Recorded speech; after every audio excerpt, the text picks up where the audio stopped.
Imagine that. He crafted one of the most dominant teams in sports history. We're diving deep with the legendary captain Sir Clive Lloyd to uncover the untold stories of the West Indies cricket dynasty. From their first iconic World Cup victory to the revolutionary strategies that changed the game forever. Picture this. They were 60-1 underdogs in the first ever World Cup. Sir Clive Lloyd unveils the dramatic, come-from-behind match that ignited his team's belief and set them on the legendary path to greatness. Well, the point is that with the first one, we were just getting there as a team. We didn't have the real top-class bowlers that we had later on. But we had a good mix of such. Right. And when we played the first one, we weren't the favorites. Australia with England, Pakistan, they were, the top teams at the time. So we were sort of way down, but we had great team spirit. And I think the game that really brought everything together was with the game we played against Pakistan. We needed 52 with the last pair in. And Andy Roberts and Derek Murray sort of, saw us home. But Andy was stranded at one stage in the middle of the pitch. The guy didn't collect properly. He ran out. But it was amazing. I had my accountant, Gordon Andrews, was in Birmingham. And he was watching the game, and he came in, he bought a case of pale ale. Said, you guys are 60-1, and I've put some money on you to win. So every over, I drank a bottle of pale ale. So I was quite inebriated when we won the game, actually. But we jumped up, we hugged one another, and then we realized that this tournament is probably for us. And we had a lot of young players, and it brought us together. And I thought that was the gelling of our team. To conquer the world, Sir Clive Lloyd crafted a revolutionary strategy, a relentless four-man fast bowling attack. He shares how a challenging loss inspired this bold move, and how their obsessive focus on fitness made his team nearly invincible. Well, it was in Australia, and they dominated us. And when we had our full complement of bowlers, we beat them in 3.5 days. So we were thinking, well, if you're going to be beaten 5-1, you shouldn't. They should really conquer you of such. Umpiring was not of the best. When we won in 3.5, we had our full complement of bowlers. Right. And after then, it was just Julian had broken his hand, Van Burn. So we never had the same team after then. So I took upon myself, and they had 4 fast bowlers too, don't forget. And so I said, it's obvious that this could work.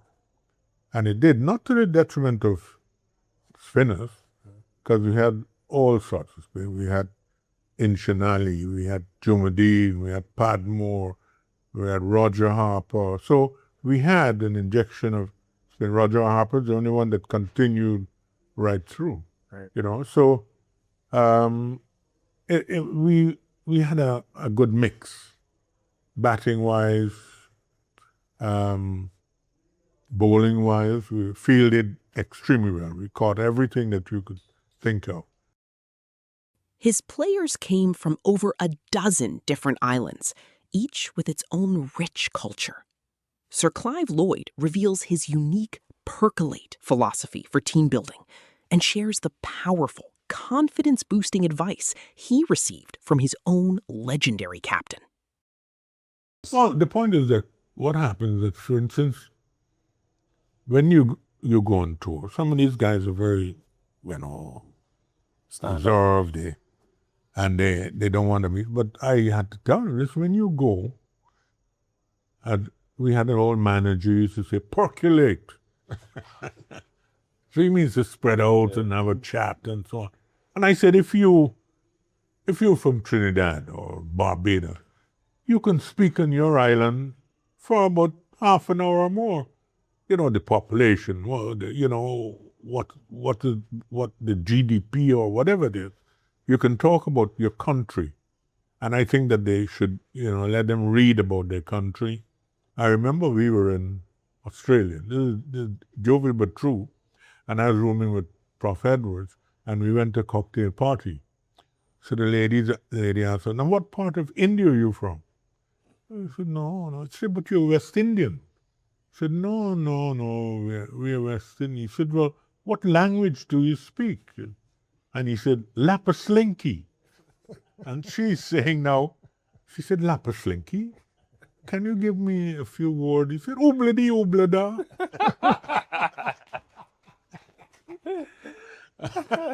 And that's true, the true situation. Are today's cricketers merely a set of hitters lacking true game sense?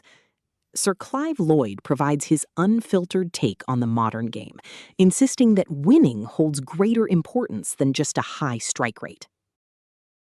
It's just that we need to start thinking that it's not only slogging. T20 is not only about that. It's not only about that. Nikhil, what do you think? Nikhil, they're rubbing your eyes. He want to go back at you, Sir Clive. Because like I always hear now, coaches of today, they talk about if you have like, let's say 15 in the first 4 balls of the over, make it a big over. Like that bowler might not come back on. So they might say get 20, get 24. And obviously it comes with the risk of getting out. Yeah, but why hit it in the air?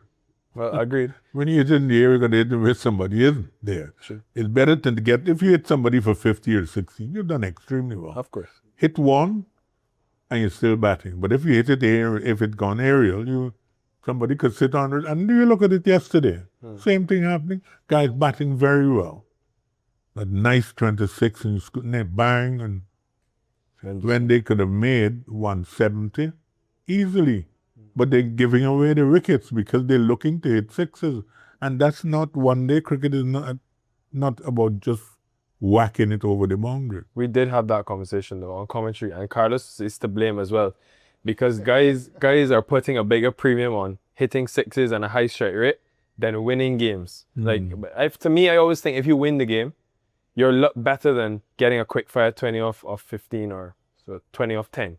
But if you can actually be there to the end and win the game, which is much harder to do, then I feel like your reputation builds a lot further. But what do I know? No, I agree. I think our era accepts less responsibility. So we got this thing now where, and I've been guilty of it as well, we'd say, I play my natural game. So that is a buffer for if I do play a stupid shot and get out, I was attacking the bowling.